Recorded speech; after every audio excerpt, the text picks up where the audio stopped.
og dagkog balay, negosante or terbante. Negosante. Kung ang unggoy at taga ni mog saging ug kwarta, pilion niya ang saging. Puwas balay, oy. Dapat na daw. Nagkukuha ni oy. Bata pa yung iya ni ba? Hayahaya nila no. Bata pa man sila ni dato na. Nangabot jud lig trabaho ba? Basin bay no.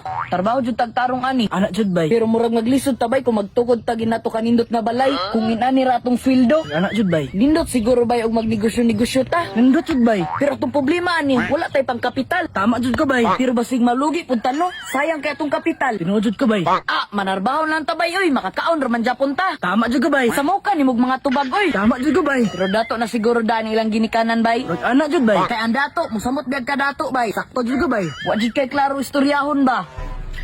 Ay sayon, asa magkaadto? Wag to kong sentro. Unsa ba ka dito sayon? Angkat lagi ginagbay negosyo ba? Bay, negosyo daw. Unsay negosyo ni Mazayon? Usay, biko, usay, suman, ana, ragot. Unya, imo nang isori-sori dito asayon. Oh, alang-alang. Ang unta kong customer. Ulawa po ana ay. Okay, Raman, basta na kay pangandoy sa imong kinabuhi. Sayang kong gisulat kung maligaw ni nana. Okay, Ramgod, makadungag man na sa imong income. Pila ang pura income mo ni mo anak Zayon? 500 to 1,000 ang adlaw. Ha? Dako man day anak Zayon.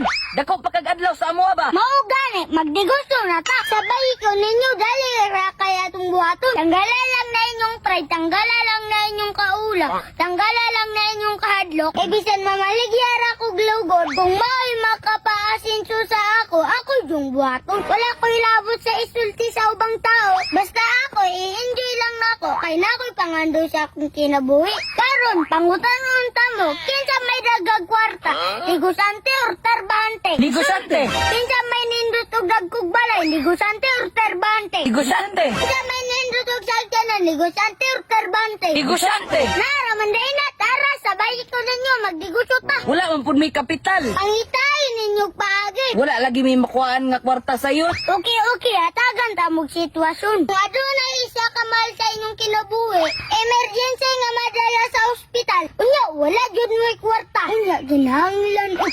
100,000 para lang mabuhi siya. Kaya ba nimo pangitaan? Karun dayon. Kaya kaayo. Kaya, tungod kay kinabuhi atong isalbar. Diri sa negosyo, kinabuhi po atong isalbar. Dili rin ko mamugot sa inyo ang nga magnegosyo ta. Kaya nag-opera man ko nga mandugnagan inyong income. Before ko maagto sa akong negosyo, na ko ibilin sa inyo ang nga istorya. Matud pa ni Jack Ma. Kung ang unggoy at taga ni mog saging ug kwarta, pilion niya ang saging. Nga naman, tungod ba siya kabalo nga ang kwarta pwede ipalit ug dagan nga saging. Kung sa may mga puntuan na kasagaran sa ubang tao, kung papilion, negosyo or trabaho, ang pilion na nila trabaho. Ganun man kay wala sila kabalo. Kaya sa negosyo, pwede mo income ug dinagko. Okay man ang trabaho tungod kay makasupply sa atong kinahanglan. Pwede nato na imong stepping stone para makasugod ta sa atong gusto nga negosyo. Tama jud ka sayon. Adyo sa ako!